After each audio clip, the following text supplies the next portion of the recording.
Welcome to மாயா பஜார். இன்றைக்கு நாம் பார்ப்பது கறி மிளகாய் தூள் செய்வது எப்படின்னு பார்க்க போகிறோம்.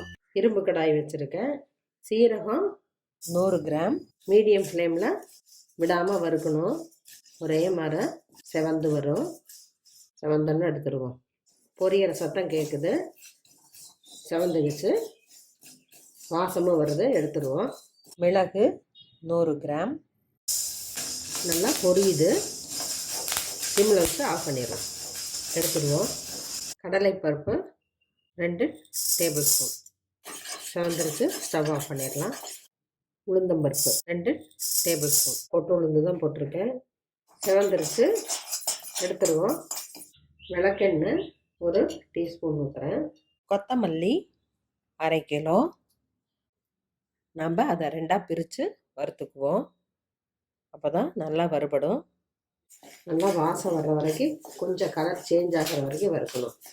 கலர் நல்லா சேஞ்ச் ஆகிருக்கு, வாசம் வருது. எல்லாமே மீடியம் ஃப்ளேமில் தான் வறுக்கணும். அவசரப்பட்டு ஹை ஃப்ளேமில் வச்சோம்னா மணமாக பொடி கிடைக்காது. விளக்கெண்ணெய் யூஸ் பண்ணால் பூச்சி பிடிக்காது. ஆஃப் பண்ணிடலாம். வரமிளகா 1/4 கிலோ காம்பு கிள்ளி காய வச்சு வச்சுருக்கேன். 1/2 டீஸ்பூன் விளக்கெண்ணெய் விட்டுருக்கேன். நிறைய விடக்கூடாது. இதையும் கலர் மாறக்கூடாது. லேசாக வாசம் வர்றப்ப எடுத்துருவோம். லேசாக செவந்தெல்லாம் எடுத்துருவோம். சிம்மில் வச்சு தான் வறுக்கணும். காந்தல் அடிக்கும், லேசாக சூடாகும். ஆஃப் பண்ணிடுறோம். கல்லுப்பு கொஞ்சம் வறுத்து போட்டுக்குவோம். பொரிஞ்சிருச்சு, ஆஃப் பண்ணிடலாம். கருவேப்பிலை நல்லா ட்ரையாக ஆயிருக்கு, ஸ்டவ் ஆஃப் பண்ணிடலாம். எல்லா பொருட்களையும் வெயிலில் வச்சு நல்லா காய வச்சுட்டு தான் வறுக்கணும்.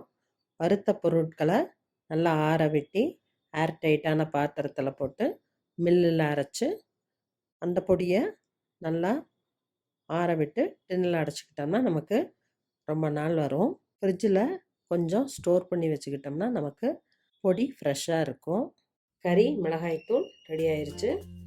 இது எண்ணெய் குழம்பு, புளிக்குழம்பு எல்லாத்துக்குமே யூஸ் பண்ணிக்கலாம்.